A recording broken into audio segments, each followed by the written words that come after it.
முன்னாள் ஜனாதிபதி மஹிந்த ராஜபக்ஷ தலைமையிலான யுத்த வெற்றி நிகழ்வு இன்று திங்கட்கிழமை கொழும்பில் இடம்பெற்றது. கொழும்பு 7 அமைந்துள்ள விஹாரமகாதேவி பூங்காவிலேயே இன்று மாலை இந்த நிகழ்வு இடம்பெற்றது.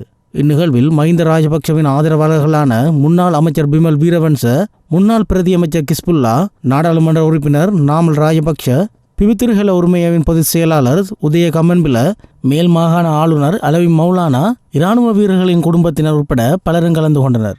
யுத்தத்தின் போது உயிரிழந்த இராணுவ வீரர்களை நினைவு கூறும் முகமாக நிகழ்வில் பங்கு பெற்றிய அனைவரும் தமது கைகளில் விளக்குகளை ஏற்றி உயிரிழந்த இராணுவ வீரர்களுக்கு அஞ்சலி செலுத்தினர்.